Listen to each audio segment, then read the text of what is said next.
तो आज हमारे साथ देश के यशस्वी प्रधानमंत्री नरेंद्र मोदी जी जुड़ रहे हैं एक खास इंटरव्यू में टाइम्स नाउ और टाइम्स नाउ नव भारत के दर्शकों के लिए।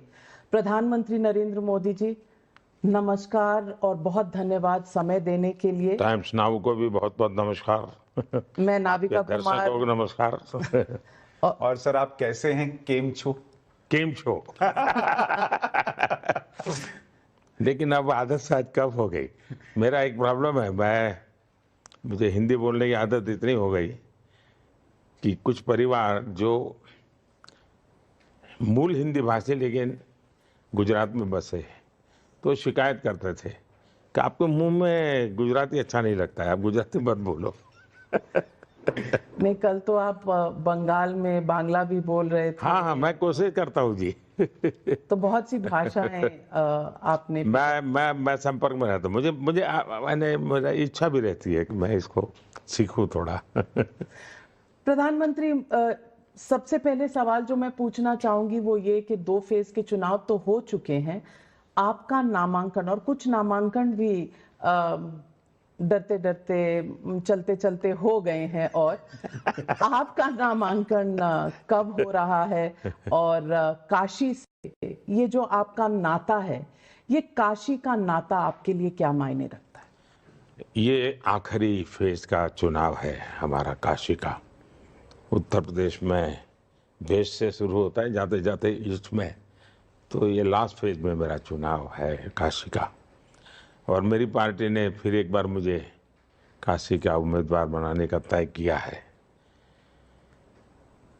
मैं लेकिन थोड़ा भावुक हूँ उस संबंध में। राजनीतिक दृष्टि से जो भी होगा, मैं जब 2014 में काशी गया तो नामांकन के बाद, क्योंकि वो लास्ट मोमेंट तय हुआ था मेरा काशी जाना, तो नामांकन के बाद ऐसे ही मीडिया के लोगों ने मुझे पकड़ा तो मेरे मुंह से ऐसे ही एक भाव निकल गया। और उस दिन आप देखेंगे मेरा वो बिल्कुल, मैं तैयार नहीं था, अचानक ही मुझे पकड़ा था। मैंने कहा देखिए भाई, न मैं यहाँ आया हूँ, न मुझे किसी ने भेजा है, मुझे तो माँ गंगा ने बुलाया है। ऐसा मैंने 2014 में कहा था। लेकिन आज 10 साल के बाद मैं पूरे भावुकता से कह सकता हूँ कि उस समय मैंने कहा था कि माँ गंगा ने मुझे बुलाया है। आज मुझे लगता है कि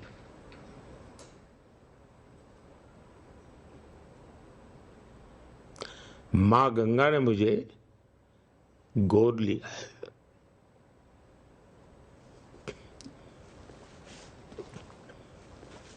तो अभी 10 साल बीत गए, काशी से इतना नाता जुड़ गया कि अब मैं कभी भी बोलता हूँ तो यही कहता हूँ, मेरी काशी। और इसलिए एक माँ बेटे का जैसा रिश्ता, वो रिश्ता मैं मेरी काशी के साथ,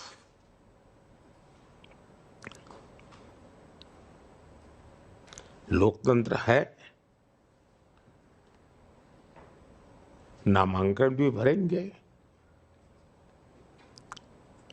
लोगों से आशीर्वाद भी मांगेंगे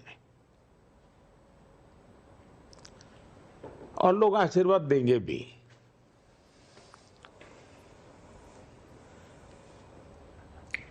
लेकिन ये रिश्ता जनप्रतिनिधि वाला नहीं है। ये रिश्ता किसी और ही अनुभूति का है जो मैं फील करता हूं। और इसलिए उम्मीदवार, नामांकन, चुनाव, ये लोकतंत्र की प्रक्रिया है, पूरी करेंगे। पर ये रिश्ता माँ बेटे का जी, और आपने इसका मतलब सेवा भी माँ के तौर पर ही की है, वो जो काशी में इतना विकास हुआ। एक कर्तव्य होता है जनप्रतिनिधि का, लेकिन मैं अपने आप को कभी भी ये महसूस नहीं किया कि मैं कहाँ गुजरात का, काशी के लोगों ने इतना प्यार दिया, इतना प्यार दिया, मैं कल्पना नहीं कर सकता। नामांकन कब है सर? नामांकन आप कब फाइल कर रहे हैं? मोस्ट प्रोबेबली 13-14 के आसपास चर्चा चल रही है। मेरे और कार्यक्रम बहुत हैं, तो उसमें से वो एडजस्ट करके कुछ निकालेंगे। समय निकालेंगे आप? थोड़ा मानते हैं कि समय के हिसाब से बड़ा इंटरेस्टिंग, मैं बता दूं, आपने बड़ा मजेदार सवाल पूछा। 2014 में शपथ समारोह था, तो मैं राष्ट्रपति भवन गया प्रणब मुखर्जी साहब से बात करने के लिए। तो मैंने कहा एक इच्छा है, अगर आपको सुविधा हो, क्योंकि ये कार्यक्रम तो राष्ट्रपति जी का होता है, मैंने कहा बाहर करेंगे तो अच्छा होगा। तो वो जो समय लोगों ने मुझे बताया था, बोले साहब दिन में करना अच्छा होगा। तो भाई उस समय तो धूप बहुत होती है। तो मैंने कहा कैसे करेंगे? तो बोले शाम को करेंगे तो अच्छा होगा। तो मैंने कहा ठीक है, शाम को कर लीजिए। तो शाम को तय हुआ। उस समय आपने देखा अखबारों में बहुत आर्टिकल छपे थे, इंटरव्यू छपते थे, ये मुहूर्त ठीक नहीं है, मोदी जी गलत कर रहे हैं, ये इसका कोई उपाय भी नहीं शास्त्रों में वगैरह, भांति भांति का। मुझे भी काफी लोग के बीच में थोड़ा समय था, तो मुझ पर भी दबाव डालने लगे।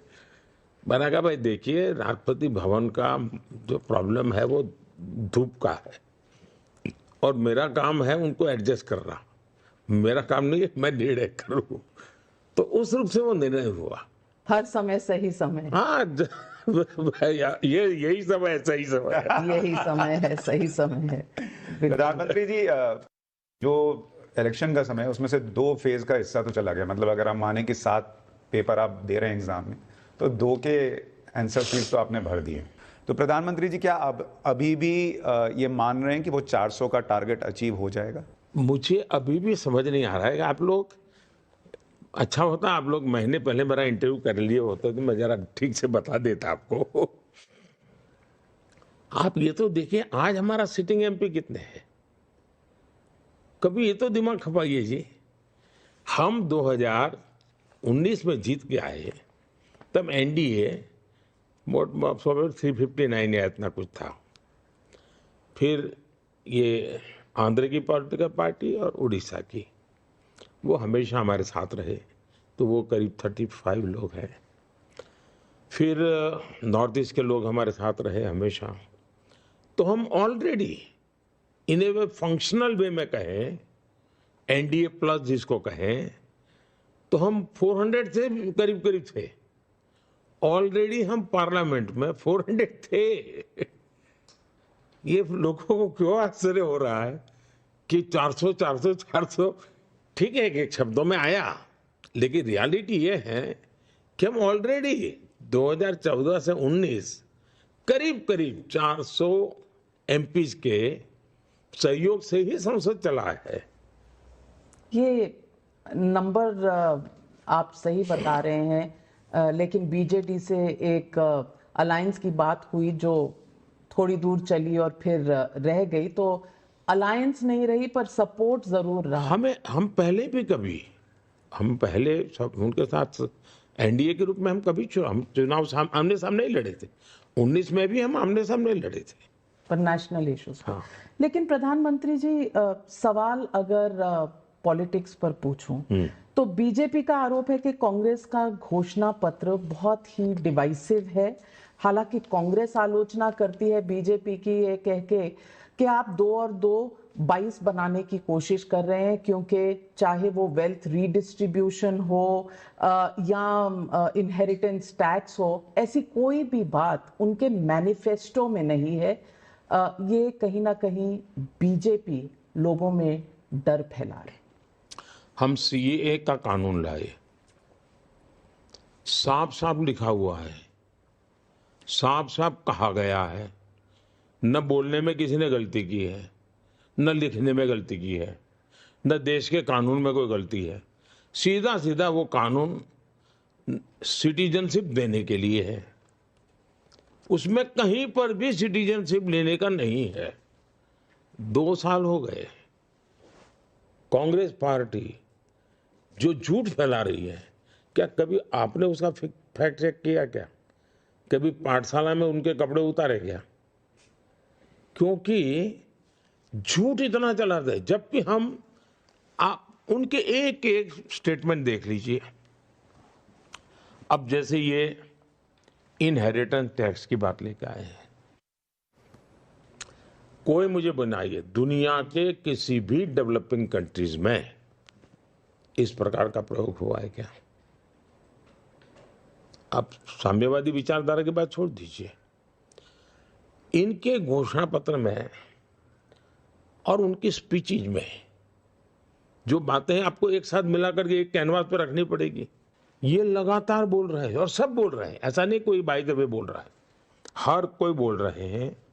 और फिर उनके घोषणा पत्र में जो लिखा है, और पहले जो डॉक्टर मनमोहन सिंह जी ने बोला है, मनमोहन सिंह जी ने 2 बार पब्लिकली कहा है कि इस पर पहला हक मुसलमानों का है। और जब फिर आप सर्वे करने की बात करते हैं, फिर कहते हैं कि हम सब ले लेंगे और बांट देंगे। जब आप ले लेंगे और बांट देंगे की बात करेंगे तो फिर वो किसको देंगे? तो जो मनमोहन सिंह जी ने कहा था उनको देंगे। तो साफ साफ जो बातें होती हैं कि ये अलग अलग डॉट्स को जब बिठाते हैं तो रत्ती भर भी मेरी बात में क्वेश्चन करने की जरूरत है ही नहीं। उनकी भाषा, उनके शब्द, उनका लिखित निर्णय, 90 के बाद उन्होंने अब तक किए गए सारे प्रयास, सच्चर कमेटी की रिपोर्ट के बाद उन्होंने किए गए निर्णय, सबको अगर एक कैनवास पर देखेंगे तो उनके इरादे साफ हैं। ये उनका हिडन एजेंडा है ऐसा मैं नहीं मानता हूं, सिर्फ बोलते समय वो हिडन रखते हैं। इस बार मैंने उनको खुल करके बेनकाब किया है, इसलिए वो बौखला गए हैं। वरना जब उस वोट पाने के लिए जाना हो तो वो यही भाषा बोलते हैं, दूसरे वोट लेने जाते हो तब न्यूट्रल होकर के बोलते हैं। तो ये दोगलापन उनके है, हिम्मत होनी चाहिए। हम सालों तक राम मंदिर की बात करते थे। हमें इलेक्शन मैनिफेस्टो में, अगर मेरा इलेक्शन मैनिफेस्टो 10 पेज का होता था, लास्ट लाइन लिखते थे उसमें Ram Mandir, 370 common civil code, last line होती थी। और सालों से हमारी एक ही टर्मिनोलॉजी होती थी, लेकिन दूसरे दिन अखबारों की हेडलाइन राम मंदिर ही होती थी। उस दिन की टीवी डिबेट राम मंदिर ही होती थी। और फिर चर्चा में ये होता था तारीख नहीं बताएंगे। यानी हमारे मैनिफेस्टो के धज्जियां उड़ा देते थे आप।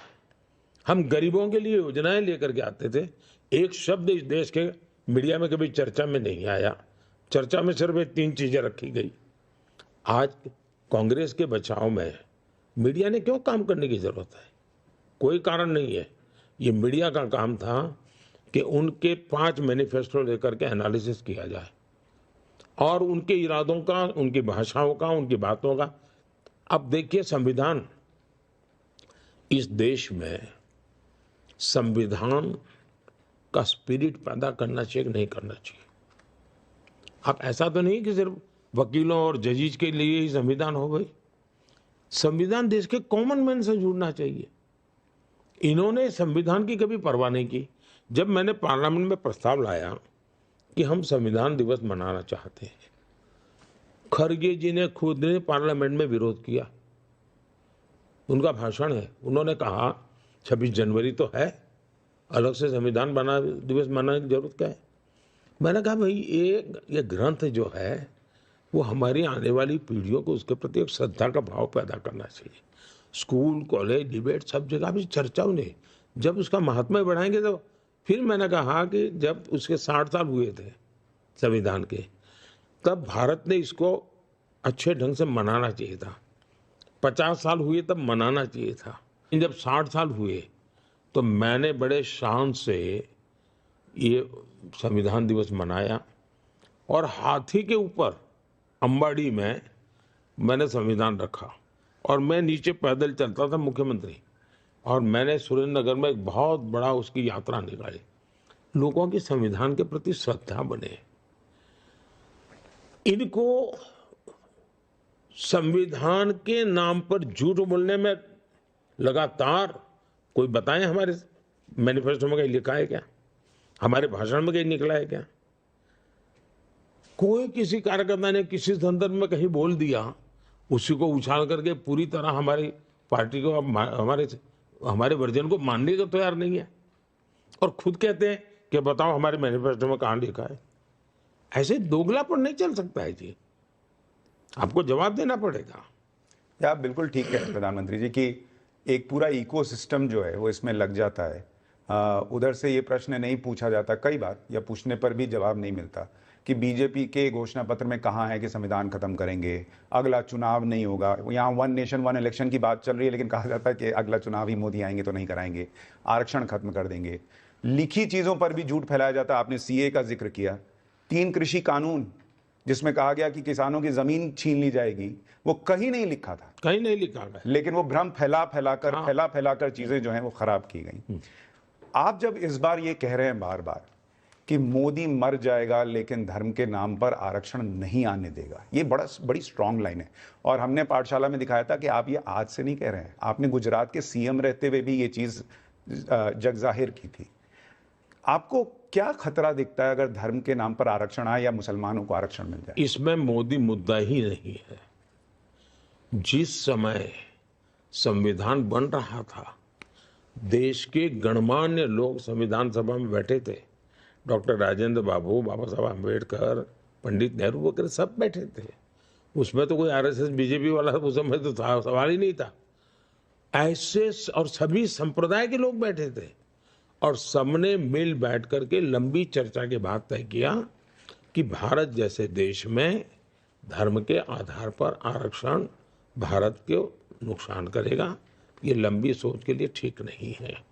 जहाँ तक दलित का, आदिवासियों का, तो एक सामाजिक व्यवस्था पिछले सैकड़ों वर्षों में समाज में जो विकृतियाँ आई, जिस प्रकार से छूत अछूत का भाव पैदा हो गया, ऊंच नीच का भाव पैदा हो गया, और एक प्रकार से समाज एक बहुत बड़े वर्ग के साथ जन्म के आधार पर अन्याय हुआ, तो उसका प्रायश्चित करना जरूरी था। और उसमें ये सुझाव निकला, और ये निर्णय भी सनातनियों ने किया है। संविधान सभा में जो लोग बैठे थे सब सनातनी थे, जितने बैठे थे सब सनातनी थे। नेहरू जी जैसे कुछ अपवाद हो सकते हैं कि जो अपने आप को उससे ऊपर मानते हो, लेकिन ज्यादातर वही लोग, राजेंद्र बाबू टीका करके बैठते थे जी, ऐसे लोग बैठे थे। उन्होंने निर्णय किया था कि हमें ये प्रायश्चित करना है, आरक्षण देना है, और इसलिए मैं उस भावना से जुड़ा हुआ हूं। मैं संविधान के स्पिरिट को जीना चाहता हूं, मैं संविधान के शब्दों का प्रतिष्ठा बढ़ाना चाहता हूं, और इसलिए मैं डे 1 से कह रहा हूं कि संविधान की भावना के विरुद्ध धर्म के आधार पर आरक्षण। इसका मतलब ये नहीं कि मुसलमान को बेनिफिट नहीं मिलेगा। जैसे हमने जब पार्लियामेंट में 10% का किया आरक्षण, कि सामान्य जाति के गरीब लोग हैं उनको कोई झगड़ा नहीं हुआ, किसी का लूटा नहीं, चोरी नहीं की, सामान्य वर्ग के, चाहे वो ब्राह्मण होगा, बनिया होगा, उसका बेटा भी अगर वो गरीबी वाला है उसको मिलेगा। उसमें मुसलमान समाज के भी जो आरक्षण कहीं मिलता नहीं है, उनके भी गरीब लोग हैं, उसमें हकदार है। मतलब हक नहीं छीन रहे हैं, धर्म को आधार मानने से हम विरोध कर रहे हैं। इकोनॉमिकली वीकर सेक्शन हम मुसलमान को नहीं देंगे ऐसा मैं नहीं कह रहा हूं। मैं कहता हूं धर्म के आधार पर रचना नहीं हो सकती।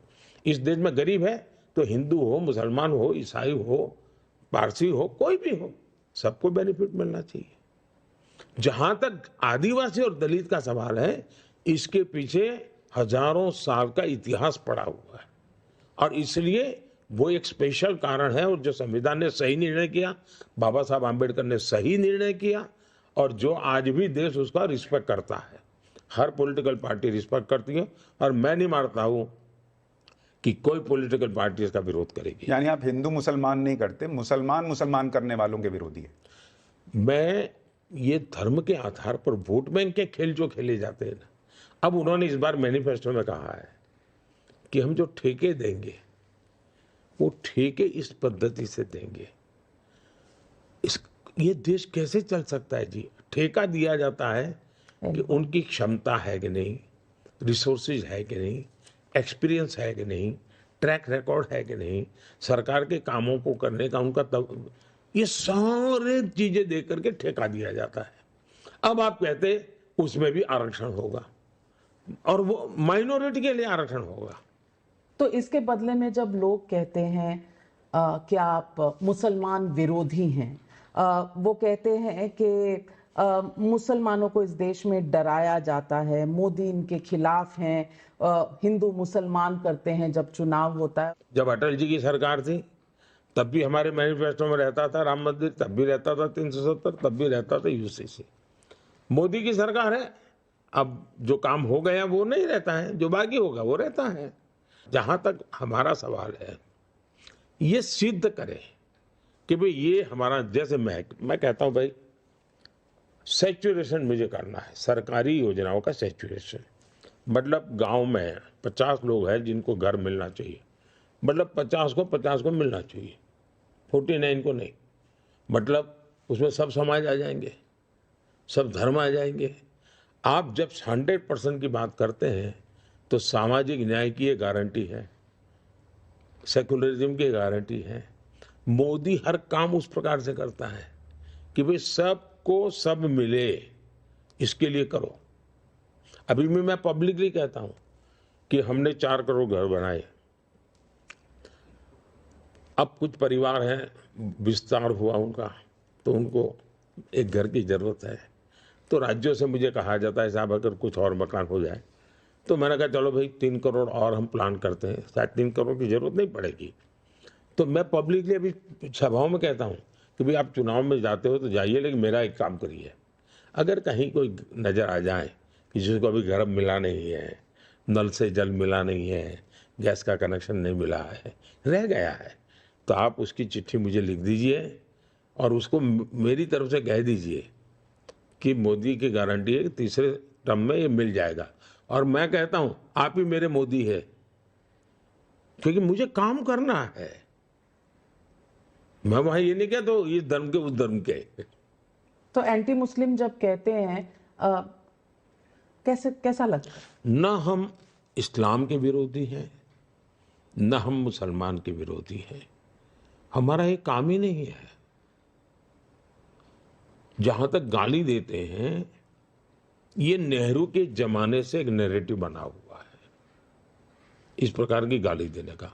दूसरा, पहले गाली देते थे क्योंकि उनको कम मेहनत में ज्यादा मुनाफे वाला काम था, क्योंकि भी गाली दे दो ये मुसलमानों के दुश्मन है तो आप अपने आप मुसलमान के मित्र बन जाते हो, कुछ किए बिना, तो मुफ्त में फायदा मिलता है। तो इसलिए उन्होंने ये एक भय का वातावरण बना करके फायदा लेने के लिए दुकान चलाए रखी है। मुसलमान समाज अब समझदार है। जब मैं 3 तलाक का कानून खत्म करता हूँ, परंपरा खत्म करता हूँ, तो मुस्लिम बहनों को लगता है कि अरे तो जेन्युइन आदमी है। मैं जब आयुष्मान कार्ड देता हूँ तो उसको लगता है यार ये तो जेन्युइन व्यक्ति है। मैं कोविड का वैक्सीन देता हूँ तो उसको लगता है यार ये तो जेन्युइन आदमी, हमारे साथ तो कोई भेद ही नहीं कर रहा है। इनकी परेशानी ये है कि उनका झूठ अब पकड़ा जाने लगा है, इसलिए उनको ज्यादा भ्रम फैलाने के लिए बिना सर पैर के झूठ बोलने पड़ रहे हैं। और प्रधानमंत्री जी, इसमें छोटा सा मैं एक सवाल और जोड़ रहा हूं कि इसमें कोई दो राय नहीं कि आपकी किसी योजना में हिंदू मुसलमान हुआ, घर मिलना है, गरीब को मिलना है, वो गरीब कोई भी हो सकता है। लेकिन 2002 से आज 2024 हो गया, हम और आप किसी सामान को खरीदने जाएंगे तो 2 साल 3 साल के बाद शायद नहीं खरीदेंगे, कुछ नया ट्राई कर लेंगे। 22 साल से यही नैरेटिव कैसे मुसलमान बार बार खरीद ले रहा है या मान ले रहा है कि मोदी आएंगे तो मुसलमान को खत्म कर देंगे। देखिए, मैं करीब 25 साल हो गए मुझे हेड ऑफ द गवर्नमेंट के नाते, और गुजरात में आपको मालूम होगा शायद 18वीं शताब्दी या 19वीं शताब्दी से रिकॉर्ड अवेलेबल है। दंगे गुजरात में होते थे उसका, 10 साल में 7 साल दंगे होते थे। 2002 के बाद गुजरात में एक भी दंगा नहीं हुआ है। गुजरात में मुसलमान जो हैं आज बीजेपी वोट देना दे रहे।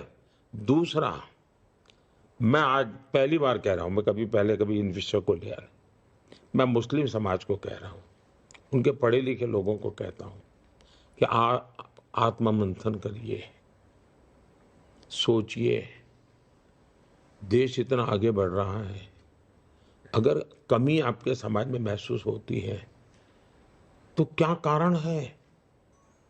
सरकार की व्यवस्थाओं का बेनिफिट कांग्रेस के जमाने में आपको क्यों नहीं मिला? क्या कांग्रेस के कालखंड में आप इस दुर्दशा के शिकार हुए हो क्या? आत्ममंथन कीजिए और एक बार तय कीजिए, ये आपके मन में जो है कि सत्ता पे हम बिठाएंगे, हम उतारेंगे, उसमें आप अपने बच्चों का भविष्य खराब कर रहे हो। मुसलमान समाज दुनिया में बदल रहा है जी। आज मैं गल्फ के देशों में जाता हूँ, इतना सम्मान व्यक्तिगत रूप से मुझे मिलता है और भारत को भी मिलता है। उन सबको लगता है हमारे यहाँ विरोध हो रहा है। अब सऊदी अरेबिया में योगा ऑफिशियल सिलेबस का सब्जेक्ट है। यहाँ मैं योगा की बात करूँ तो आप ये चला दे एंटी मुस्लिम है। मैं गल्फ के देशों में जाता हूँ, ये सारे अमीर लोग जो है हमारे साथ बैठते होंगे, लंच या डिनर में जरूर मुझे योगा के विषय में पूछते हैं कि मोदी जी इसका स्पेशल ऑफिशियल ट्रेनिंग लेना है तो क्या करना, कैसे करना। कोई कहते हैं मेरी पत्नी इंडिया जाती है योगा सीखने, साल में 1 महीना तो बोले वहीं रहती है। अमीर की पत्नियां कहती हैं जी, उनके परिवारजन आते हैं। अब यहाँ उसको उन्होंने हिंदू मुसलमान बना दिया, योगा को भी। अब ये जो कर रहे हैं, मैं मुसलमान समाज से आग्रहपूर्वक कहता हूँ, कम से कम अपने बच्चों की जिंदगी को तो सोचो, अपना भविष्य तो सोचो। मैं नहीं चाहता हूं कोई समाज बंधुआ मजदूर की तरह जिंदगी जिए क्योंकि कोई डरा रहा है, क्योंकि कोई भी कर लेगा। कौन रोकता है आपको? नहीं, और प्रधानमंत्री जी, जो अब हम फेक नैरेटिव की बात करते हैं जिसमें कई बार मुसलमान भी फंसता है, कई बार ऐसा लगता है कि उनको ये क्यों नहीं दिखता कि कश्मीर में पहले मुसलमान का बच्चा पत्थर चलाता था, आज वो रोजगार ले रहा है। लेकिन मैं फेक नैरेटिव की बात करूं सर, आपके ऊपर कई चीजें लगातार झूठ बोली जाती हैं। मतलब कई बार तो मैं अभी नाविका जी से हम लोग बात कर रहे थे कि आप शायद वो व्यक्ति हैं पॉलिटिक्स में जिसकी छवि बाहर सबसे गलत पेश हुई है। आपसे मिलने वाला, आपको जानने वाला अलग ही जानता है और बाहर तो अलग ही दुनिया है। ये फेक नैरेटिव इतना फैलाया अपने दोस्तों का, कितना लाख, 16 लाख करोड़, 12 लाख करोड़ माफ कर दिया राइट ऑफ को। संविधान खत्म कर देंगे, किसान को गाली देते हैं, जो भी चीजें। लेकिन इस बार जब अमित शाह जी का एक फेक वीडियो फैलाया गया, आप लोग काफी उसको लेकर अग्रेसिवली आपने कहा कि ये बहुत गलत हो रहा है। इस पर आपका रिएक्शन पहले से अलग था बाकी के झूठ से, ऐसा क्यों और ये क्यों? मैं ऐसा नहीं है, मैं आपको बताता हूँ। मध्य प्रदेश के चुनाव में एक डीप फेक वीडियो निकला और अमिताभ बच्चन जी के आवाज में निकला। आप हैरान हो जाएंगे, अमिताभ साहब पूरी रात सो नहीं पाए। बोले रात को ही मुझे एफआईआर करनी है। बोले ये मेरे साथ ऐसा क्यों हुआ? मैं राजनीति से मेरा कोई लेना देना नहीं। मैं बोले दूर से नमस्ते करता हूँ। दुखी थे बहुत। मध्य प्रदेश में एक्शन लिए गए उन लोगों पर। तो ऐसा नहीं है कि पहले प्रयास नहीं हुआ है। और मैंने जब दिवाली का बीजेपी का कार्यालय में गेट टुगेदर था, मैंने डीप फेक पर लंबा भाषण किया था। सही बात। मैंने जानबूझ करके किया था उस दिन, और मीडिया को ये मैंने कहा था इस बहुत बड़ा संकट में देख रहा हूँ। मैंने मेरी G20 समिट में सबने चिंता व्यक्त की थी। हमारा वीडियो कॉन्फ्रेंस पे समिट था, उसमें मैंने कहा ये सब कह रहे सॉल्यूशन पर, मैंने उनको एक सॉल्यूशन दिया। मैंने कहा हर एक के ऊपर एक मैसेज पहले आना चाहिए कि ये AI जनरेटेड कंटेंट है, आप उसको उस रूप से देखिए। ये उस पर स्टैट्यूटरी वार्निंग आना ही चाहिए, कोने में नहीं, मेन आना चाहिए। जैसे आप लोग नहीं कभी चलाते, फर्स्ट है किसी न्यूज के तो आपकी बीच में Breaking चलती news. पड़ती, वाटरमार्क। हाँ वाटर मार्क चलता है ना, वैसा वाटर मार्क रहना चाहिए। इस दुनिया सब परेशान है जी, सब कोई परेशान है। आप कुछ भी बना सकते हैं किसी के लिए। लेकिन क्या ये इत्तेफाक है कि जो लोग पकड़े जा रहे हैं वो कहीं ना कहीं कांग्रेस के लेना देना है उनका? नहीं, सवाल ये है कि ये जो एक आत्मविश्वास खो चुके हैं, ये चुनाव का नहीं, जनता के साथ उनका कोई कनेक्ट ही नहीं, इसलिए हर चीज में उनको झूठ बोलना पड़ रहा है। आपने जैसे कहा सीए में झूठ बोले, जैसा वो किसान आंदोलन में झूठ बोले, जैसे वो हमारे कोई भी निर्णय हो, हर प्रकार से झूठ फैलाना। क्यों? क्योंकि उनको लगता है कि ये तो होता ही चला जा रहा है, तो रोक तो सकते नहीं है, खुद कुछ कर नहीं सकते, तो फिर आप कंफ्यूजन पैदा करो, झूठ फैला करके ही कंफ्यूजन पैदा कर सकते हो। तो ये उन्होंने एक खेल शुरू किया है। अग्निवीर पे झूठ बोला। सब, मैंने कहा ना, कोई विषय ऐसा नहीं है जो देश हित का हो, वो उसकी चर्चा कभी की नहीं, उन्होंने स्टडी किया नहीं है कि जिन्हें पकड़ा दिया उनको लगता है इससे लोग भड़केंगे, वोट मिलेगा, और उनका इरादा है भड़काना। और अब वो पूरी तरह फर्जी बातों पर ही निर्भर है, फर्जी नारों पर निर्णय है, वो ये हाल है उनका। अब ये जो फर्जी खेल चल रहा है, फर्जी वीडियो के सहारे चुनाव जीतने की कोशिश इस देश में कभी नहीं चल सकती जी। और मैं मानता हूं जमीन की स्थिति बिल्कुल अलग है जी। अब ये कभी ईवीएम को लेकर के क्या फर्जी चलाते हैं, कोई मुझे बताए जी। लोग मुझे कहते हैं कि मोदी जी इतनी मेहनत क्यों करते हो? कभी तो सोचो, अगर ईवीएम मेरे हाथ में होता तो मुझे ये मेहनत करने की क्या जरूरत है? मैं टोकन ईवीएम करके चला आता। मैं दिन रात मर रहा हूं, टूट रहा हूं, क्यों? देश की जनता के पास क्यों जा रहा हूं कहीं? लेकिन अब फेक चलाते जा रहे हैं, चलाए जा रहे हैं। ऊपर से कहते हैं कि आप तानाशाह हैं, आप पुतिन बाबा हैं, आप तानाशाह हैं, तमाम तरह की चीजें कही जाती हैं। और ये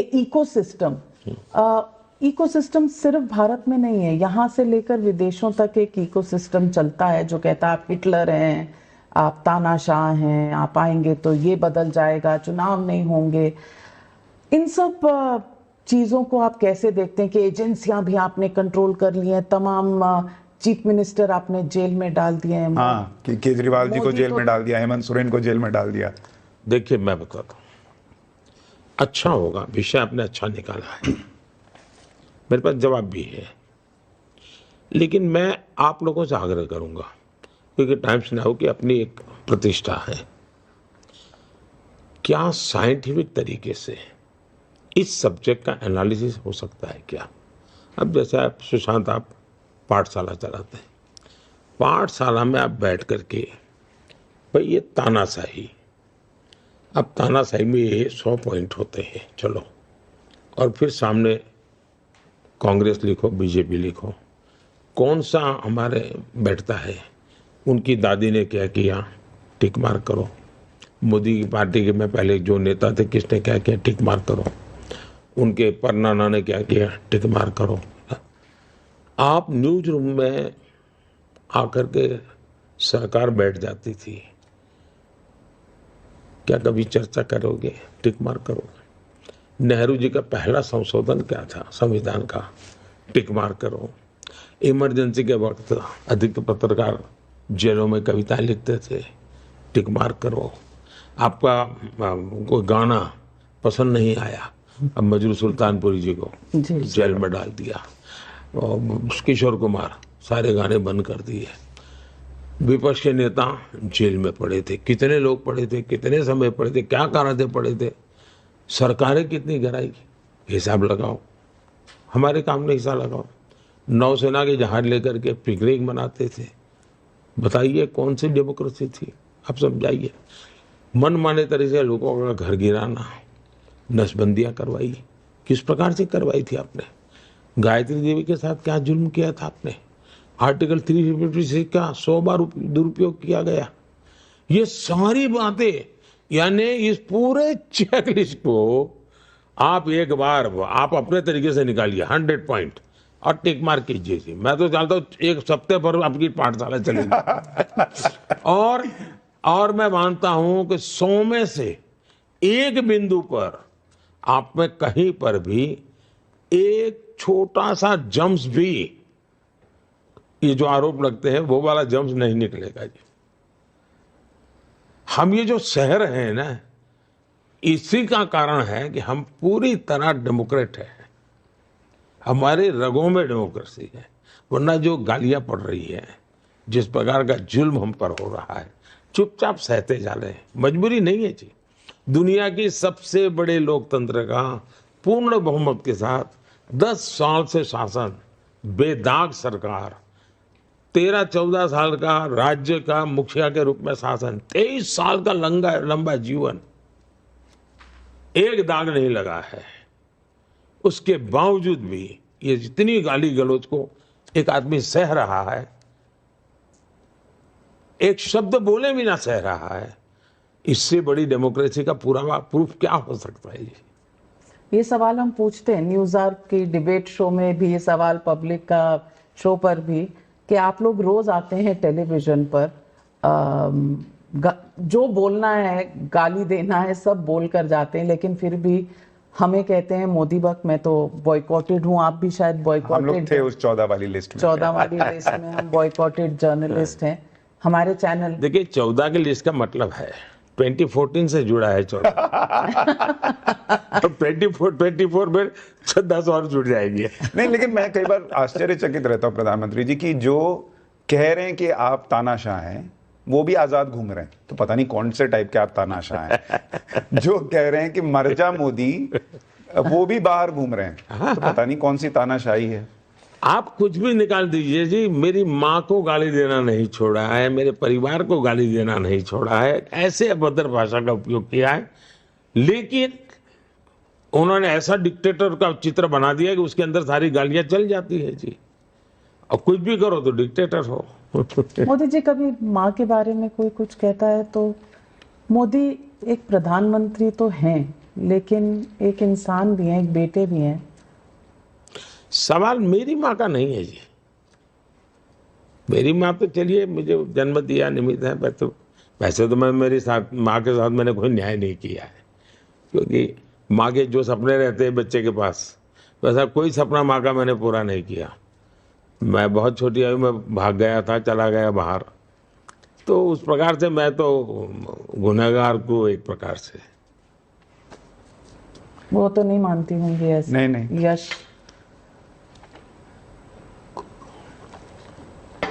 मैं माफ़ी के साथ ये सवाल पूछ रहा हूँ क्योंकि आपका कभी निजी भाव बहुत बाहर नहीं आता, लेकिन क्या ये चीज़ आपके बैक ऑफ द माइंड चल रही है सर, जो आप लोगों से शायद नहीं बोलते होंगे, कि 2002 के बाद ये पहला चुनाव है, सब कुछ होगा लेकिन आपकी माँ नहीं होगी, आप हर चुनाव के बाद उनका पैर छूने जाते थे। ऐसा है कि मैं तो कभी उसमें राजनीति में था नहीं। अचानक मुझे संगठन का काम करता अटल जी का फोन आया कि विराट को आओ, काम है। तो मैं अटल जी के पास आया, तो कहा भाई तुम्हें गुजरात जाना है। मैं कहा क्यों? मैंने कहा मैं अभी यहाँ इतने सारा देश भर का काम देखता हूँ, अब फिर मुझे गुजरात क्यों कैसे आप डाल रहे हो? मैं पार्टी का काम कर ही रहा हूँ मैं, और उसमें गुजरात का भी कभी कभी जाके देख लेता हूँ। नहीं अब बहुत हो गया संगठन, अब तुमको सरकार संभालनी पड़ेगी। मैं कहा अटल मैंने तो कभी सरकार चलाई नहीं, मैं जानता नहीं किसी को, मैं कभी पुलिस थाना नहीं देखा, मैं क्या करूँगा?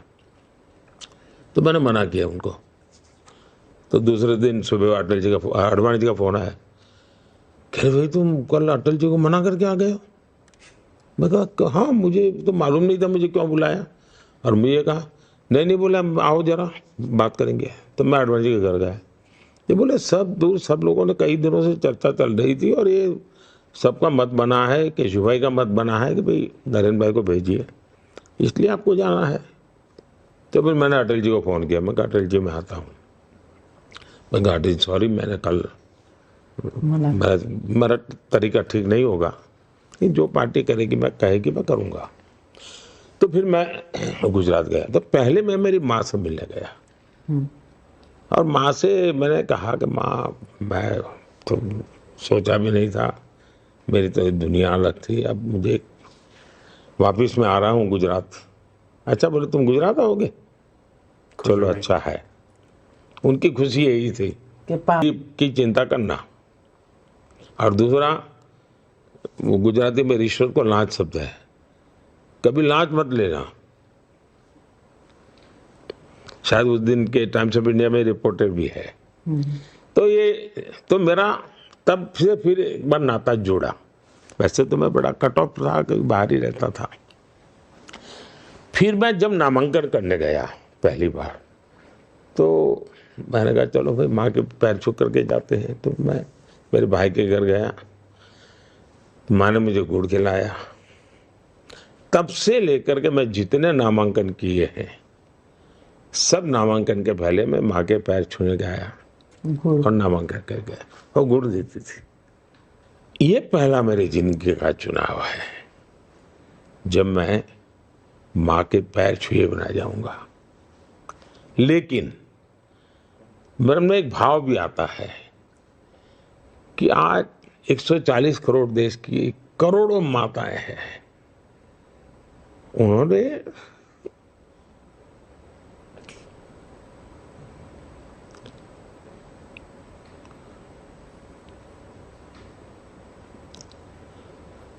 जिस प्रकार से मुझे प्यार दिया है, आशीर्वाद दिए,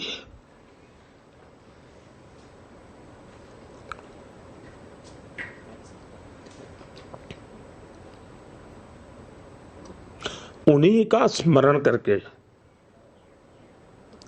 और फिर माँ गंगा तो है ही है, गंगा माँ गंगा तो है ही है। तो कमी तो है, पर देख रहा हूं कि करोड़ों माताएं शायद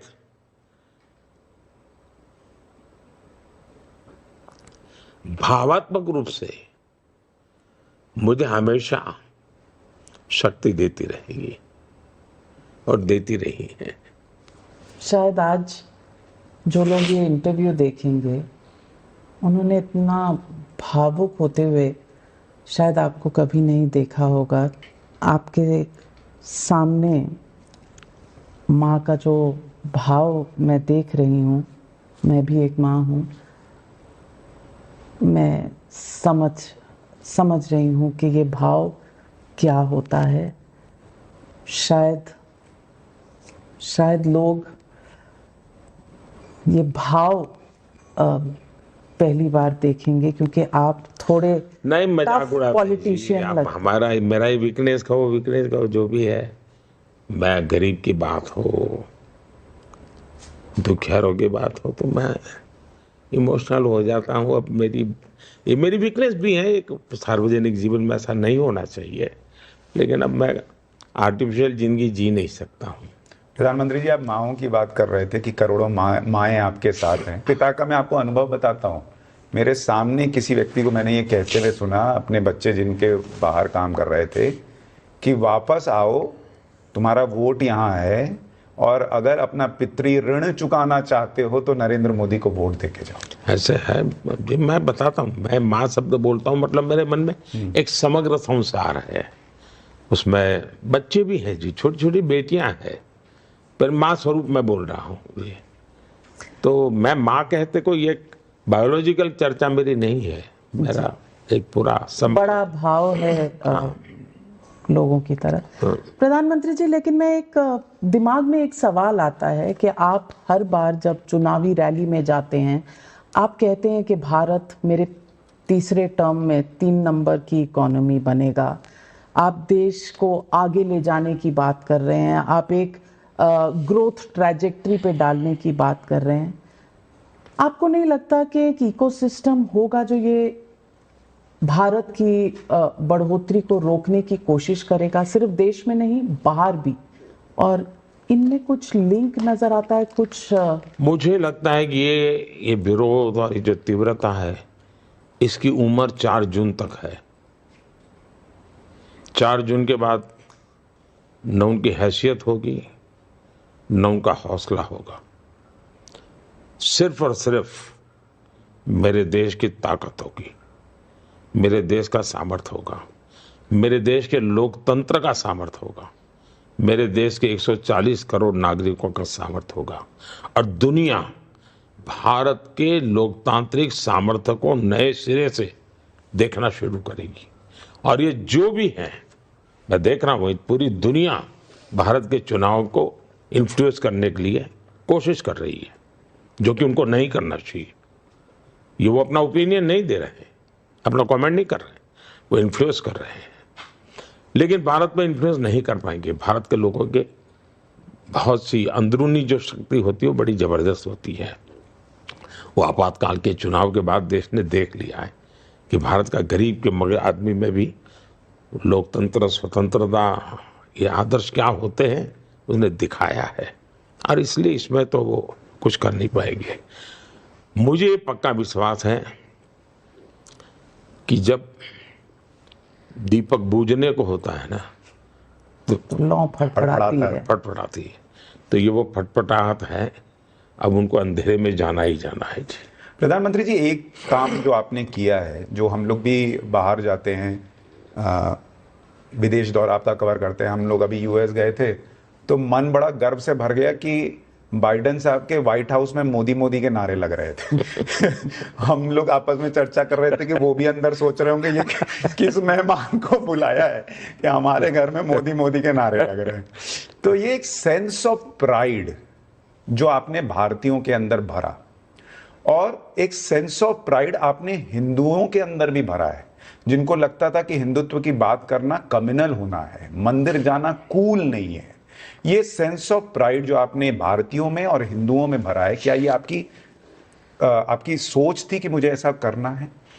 मेरा जीवन ही इसके लिए है, सवाल सोच का नहीं है। मैं चाहता हूं कि जो भी भारत को प्यार करता है, उसकी चमड़ी का रंग कोई भी हो, जो भी भारत को प्यार करता है वो भारत पर गर्व करे, और आन बान शान के साथ गर्व करे, और समझ करके करे। आंख बंद करके करे मेरी अपेक्षा नहीं है। और मैं हिंदुओं तक सीमित रह करके इतने बड़े महान देश को अन्याय करना नहीं चाहता हूँ। वो तो पाप होगा। अगर मैं सिर्फ हिंदुओं में ये भाव भरूं तो मैं पाप कर रहा हूँ।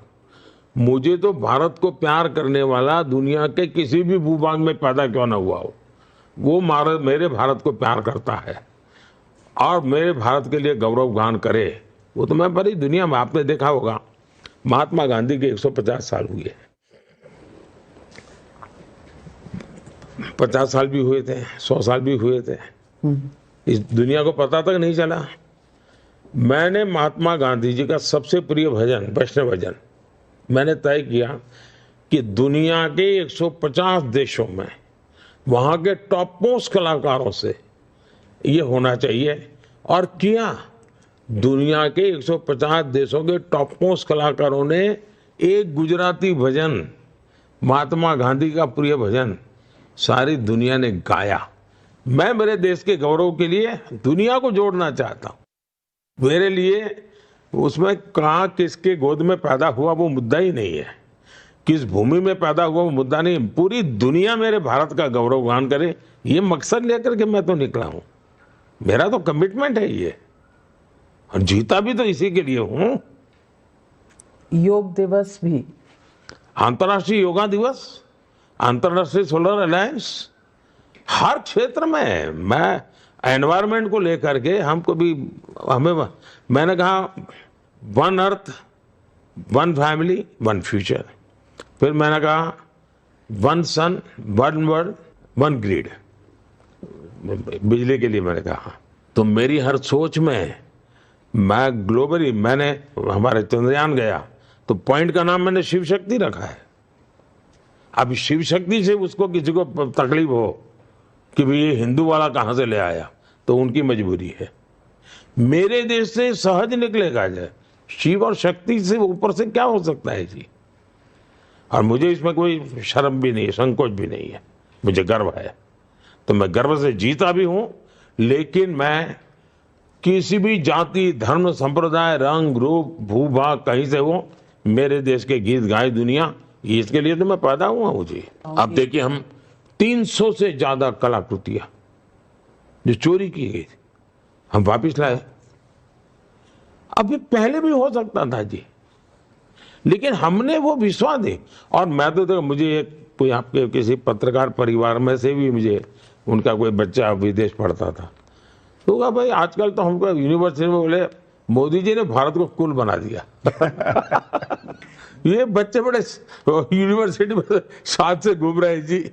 नहीं, कूल और स्ट्रॉन्ग दोनों बना दिया। प्रधानमंत्री, एक सवाल है जो कम से कम मुझे ट्रबल करता है, मुझे कहीं ना कहीं ये देखकर तकलीफ होती है, वो है कि जिस तरह का हम एक वाकया देख रहे हैं, Prajwal Revanna member of parliament रहे हैं, उनके पिताजी, उनके फार्म हाउस से एक महिला, एक हेल्पर मिली है कल, और जिस तरह के वीडियोस 2976 वीडियोस की बात की जा रही है और वो आदमी भाग जाता है देश से, इस पर हम क्या करेंगे? क्या हम लाचार मजबूर हैं? क्या हम वापस लाएंगे? इस पर न्याय कैसे मिलेगा महिलाओं को? पहली बात है, ये कानून व्यवस्था का मुद्दा है। अगर बंगाल में इस प्रकार का घटना होती तो बंगाल की सरकार जिम्मेवार है, गुजरात में होती है तो गुजरात की सरकार जिम्मेवार, आंध्र में होती तो आंध्र की सरकार, तेलंगाना में तो, कर्नाटका में होता कर्नाटका की सरकार जिम्मेवार है कदम लेने के लिए। दूसरा, as far as Modi is concern, as far as BJP is concern, as far as our constitution is concern, मेरा साफ मत है कि ऐसे अत्याचारियों को जरा भी बख्शा नहीं जाना चाहिए, कठोर से कठोर सजा होनी चाहिए, और जो भी कानूनी रास्ते हो उनका भरपूर इस्तेमाल करना चाहिए। लेकिन ये 2900 या 3000 या 5000 जो भी हो, एक दिन की तो होगी नहीं। इसका मतलब तबका है जब वो इनके सरकार के भागीदार थे, देवेगौड़ा जी की पार्टी और कांग्रेस पार्टनर में थे, तबका है। इसका मतलब उन्होंने सरकार में रहते हुए ये सारा इकट्ठा करके रखा, और चुनाव में भी एक निश्चित समाज के लोगों का मतदान पूरा हो गया, वो ब्लॉक वोकल का, उसके बाद उसको बाहर लाना, और उसको विदेश बाहर भेजने के बाद बाहर लाना, ये बहुत ही शंकास्पद है खेल। कि भाई आप अपने राज्य से जाने दे रहे हो, अगर आपके पास जानकारी है तो अपने वॉच रखते, एयरपोर्ट पर रखते, आपने कुछ किया नहीं, भारत सरकार को कभी इन्फॉर्म नहीं किया आपने। इसका मतलब ये उनका राजनीतिक खेल है, और उनको मालूम है कि ये उनके कार्यकाल के सरकार में जब उनकी भागीदारी थी तब का ही उन्होंने जमा करके रखा हुआ है। मेरा मुद्दा वो नहीं है, मेरा मुद्दा है किसी भी गुनहगार को बख्शा नहीं जाना चाहिए। हमारे देश में एक खेल बंद होनी चाहिए। वापस लाएंगे? वापस लाना भी चाहिए, और उसको कड़ी से कड़ी कार्रवाई होनी चाहिए, कोई इफ्स एंड बट्स नहीं होना चाहिए। प्रधानमंत्री जी, एक बड़ा मुद्दा जो इस चुनाव में बेरोजगारी और महंगाई की बात विपक्ष करता है कि महंगाई बहुत बढ़ी हुई है, और बेरोजगारी पर आपका जो रुख है कि भाई 5 साल पहले आपने कहा था कि उस पर रोजगार के डेटा पर जो है उसकी विश्वसनीयता पर आपने प्रश्न उठाए थे। क्या बेरोजगारी और महंगाई आपकी सरकार के लिए चुनौती है, और जो सवाल उठ रहे हैं उस पर आपका रिएक्शन? पहली बात है कि आज अवसर ही अवसर है। हमने चुनौतियों को चुनौती दे करके अवसर में परिवर्तित किया है, लेकिन आवश्यकता ये है कि चीज़ों को हकीकतों के आधार पर देखा जाना चाहिए। एक्यूरेट सोर्स से जो डेटा मिलता है उसको आधार पर, अब जैसे PLFS का डेटा, उससे तो विश्वास नहीं मानोगे आप, PLFS के डेटा को तो विश्वास नहीं मानोगे। बेरोजगारी दर पिछले 6 साल में सबसे निचले स्तर पर है। उसी प्रकार से ग्रामीण बेरोजगारी, यानी हर जगह पे आया कि भाई ग्रामीण इकोनॉमी बढ़ी है, ग्रामीण क्षेत्र में बेरोजगारी घटी है, ग्रामीण क्षेत्र में एक्टिविटी बढ़ी है, इकोनॉमी का सेंटर बनते जा रहे ग्रामीण। 2017 से लेकर के 2023 के बीच लेबर फोर्स पार्टिसिपेशन रेट पिछले दिनों से सबसे ज्यादा बढ़ा है। 2017 49.8% लेबर फोर्स पार्टिसिपेशन रेट 2023 में लगभग 58% हुआ है। अब इसको क्या कहेंगे? बेरोजगारी दर 6% थे, अब करीब करीब 3% हो गया है। इसको क्या कहेंगे? नारी शक्ति की भागीदारी लगातार बढ़ती जा रही है। 10 साल में 10 करोड़ महिलाएं विमेन सेल्फ हेल्प ग्रुप में एक्टिव हुई है। वो इकोनॉमिकल एक्टिविटी के काम करती है। और 1 करोड़ लखपति दीदी, और अभी मेरा लक्ष्य है 3 करोड़ लखपति दीदी का ईपीएफओ में 6 करोड़ लोगों से ज्यादा रजिस्ट्री होती है। वो तो ऐसे नामकरण नहीं है, वो तो कैश मिलता है तब बनता है जी। सरकारी नौकरी, प्राइवेट जॉब दोनों बढ़ाई गई है। मुद्रा योजना, लाखों लोगों को हमने बिना गारंटी लोन दिए और एक एक व्यक्ति ने 1-1, 2-2 लोगों को रोजगार दिया। नए सेक्टर्स के लिए हमने स्पेस खोल दिया। हमने स्टार्टअप देखिए, पहले के जमाने में 200-300 स्टार्टअप थे, आज करीब 1.25 लाख स्टार्टअप्स हैं और टियर 2, टियर 3 सिटी के अंदर वो नेतृत्व कर रहे हैं। ड्रोन्स का क्षेत्र इतना बड़ा है जी। आज ड्रोन जीवन में इतना उपयोगी हो रहा है, इतना बड़ा, मैन्युफैक्चरिंग से लेकर के सर्विस सेक्टर तक। आज कोई भी टीवी कैमरा वाला, शादी वाला कैमरा वाला भी ड्रोन वाले अलग ऑपरेटर रखता है। ड्रोन दीदी का मेरा कार्यक्रम पूरे देश में बहुत बड़ा कमाल कर रहा है जी। मैपिंग की बात हो, कृषि की बात हो, रक्षा क्षेत्र हो, इवन ट्रांसपोर्टेशन का क्षेत्र हो, मेडिसिन में कितना बड़ा कमाल हुआ है। 5G का विस्तार, ये टावर वावर तो लगे होंगे तो रोजगार को ये मिला हुआ। AI, इंटरनेट ऑफ थिंग्स, कितना बड़ा अवसर मिल रहा है। यानी एक क्षेत्र को हम आगे बढ़ा रहे हैं। और इसलिए मैं मानता हूं कि अब हम 6G पे काम कर रहे हैं। लेकिन अगर किसी को झूठ ही बोलना है तो इसका कोई उपाय नहीं है।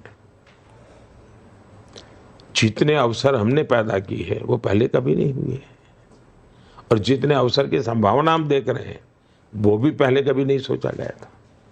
तो मोदी जी, वो कुछ पाकिस्तान से वीडियोस भी आते हैं, वो कह रहे हैं कि मोदी वहां भी प्रधानमंत्री बन जाए, बिजली तो आएगी कम से कम। लेकिन कुछ लोग हैं जिनकी तारीफ वहां के मंत्री कर रहे हैं। आप देखिए महंगाई, अब इंदिरा जी के समय देश में कितनी महंगाई थी, ये भी पाठशाला में करने जैसा कार्यक्रम है जी। और मोदी के राज में कितनी महंगाई है, 2014 के पहले कितनी महंगाई थी 2014, और आज तो युद्ध का समय है। और अब हैरान हो जाएंगे जी, मुझे दुख होता है कहने से, लाल किले पर से पंडित नेहरू का भाषण है, आपको वो ऑडियो और वीडियो दोनों मिलेगा। नहीं, हमने चलाया। उस भाषण में वो कहते हैं कि महंगाई इसलिए बढ़ी है ताकि नॉर्थ कोरिया में लड़ाई चल रही है। नॉर्थ कोरिया में लड़ाई, तब तो इतना ग्लोबलाइजेशन नहीं था और नेहरू जी को महंगाई मारती थी। अभी तो यूक्रेन वगैरह में तो लड़ाई को दुनिया पर सीधा प्रभाव है, क्योंकि वहां कुछ चीजें हो है, यानी फूड, फर्टिलाइजर एंड फ्यूल, तीनों पर इस लड़ाई का प्रभाव है जी। और तीनों महंगाई के मूलभूत चीजें हैं। 3 प्रधानमंत्री ब्रिटेन में बदल गए महंगाई कंट्रोल नहीं कर पाने की वजह से। हाँ। वहां लोग एक टाइम का खाना छोड़ रहे हैं महंगाई की वजह से।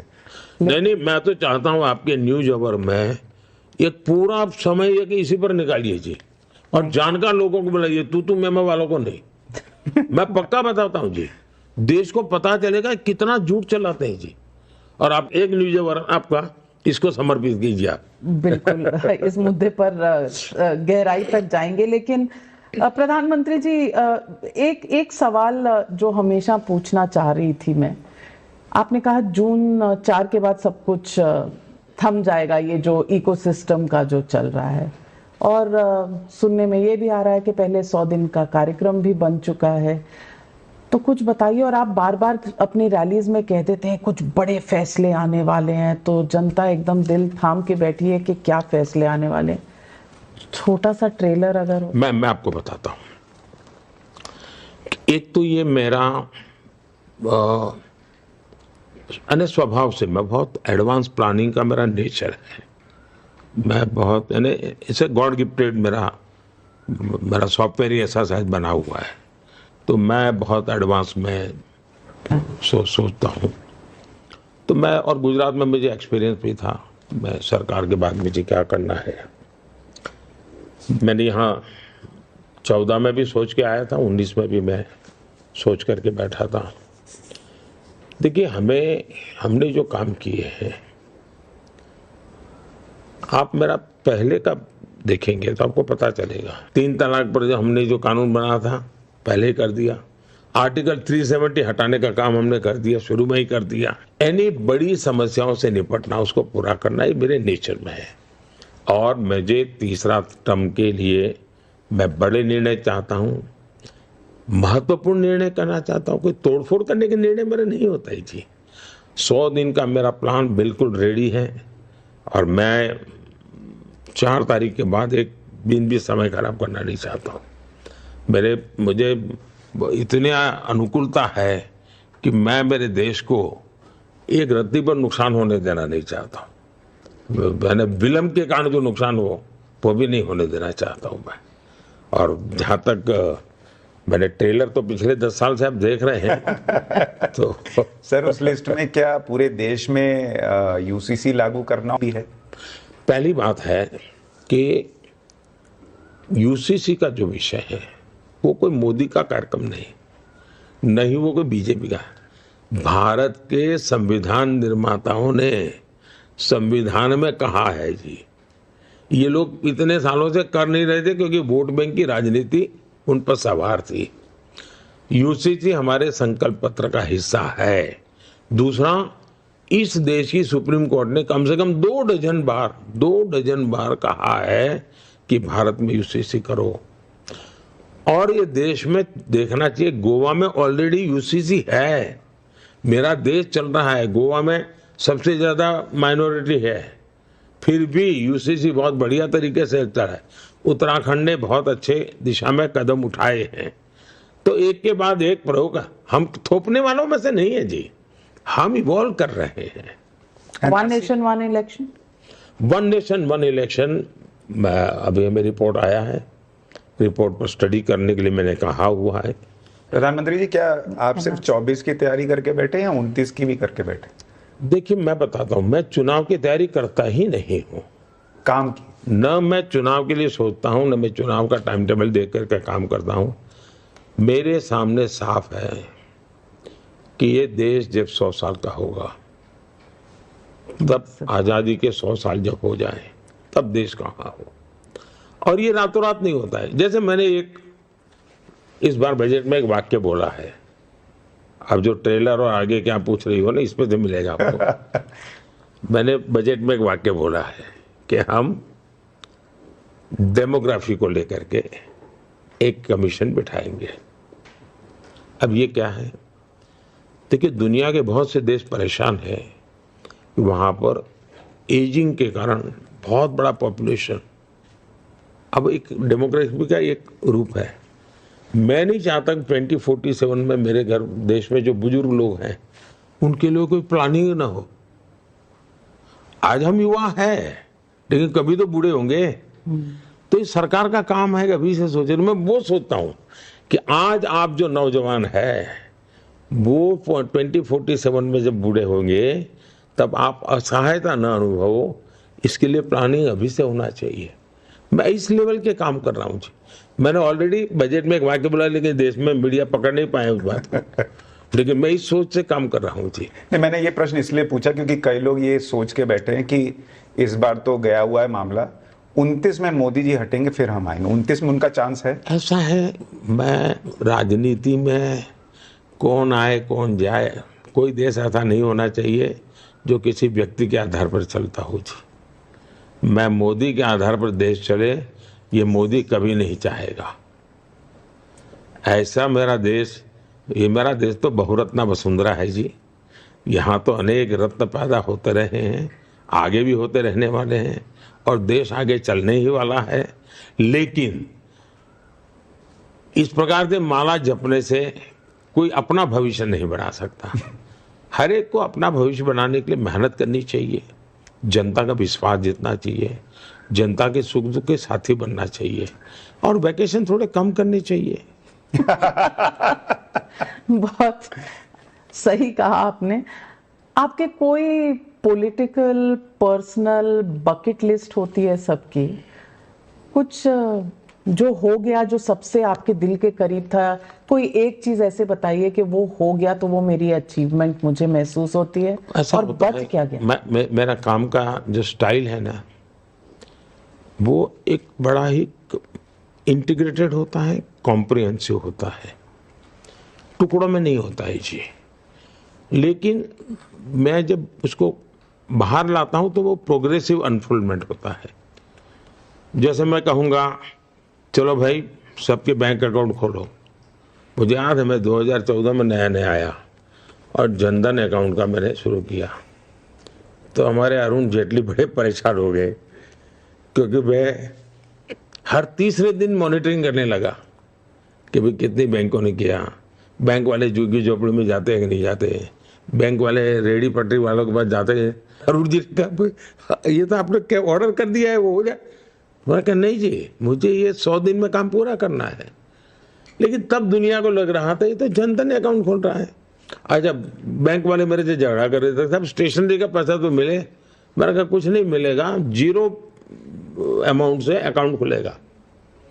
तब आश्चर्य होता था लोगों को, लेकिन वही जनधन अकाउंट कोरोना के समय कितनी बड़ी ताकत बन गया। वही जनधन अकाउंट फिर मैंने उसको आधार से जोड़ा, फिर मैं उसको मोबाइल से जोड़ा, फिर मैंने उसको डायरेक्ट बेनिफिट ट्रांसफर से जोड़ा। 36 लाख करोड़ रुपया डायरेक्ट बेनिफिट ट्रांसफर हो रहा है। फिर मनरेगा से जोड़ा। यानी मैं जब बैंक के खाता, दुनिया को तो लगा दुनिया का सबसे बड़ा फाइनेंशियल इंक्लूजन, उनकी गाड़ी वहीं अटक जाती है, मोदी की तो वहीं से शुरू होती है।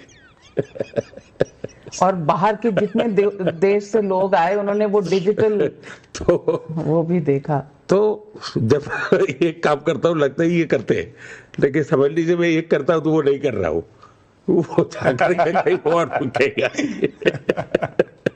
पर कुछ कभी पर्सनल मैं सिंपल बताता हूँ जी कैसे होता है। मैं गुजरात गया मुख्यमंत्री के नाते, और मेरी पहली सचिवों के साथ मीटिंग थी। तो उस समय हमारे शिक्षा सचिव मिस्टर माकड़ करके थे। तो माकड़ ने कहा गर्ल चाइल्ड एजुकेशन में देश में हम 20 नंबर पे हैं। तो मैं चौंक गया, गुजरात जैसा राज्य गर्ल चाइल्ड एजुकेशन में 20 नंबर पे। मेरे मन में चिपक गया वो पहली मीटिंग का वो। फिर हर वर्ष जून महीने में 44 डिग्री टेम्परेचर होता है गुजरात में, 13, 14, 15 जून 3 दिन मैं गांव में रहता था। उस गांव में जाता था जहां मिनिमम गर्ल चाइल्ड एजुकेशन है, और मैं 3 दिन में 5 गांव करता था।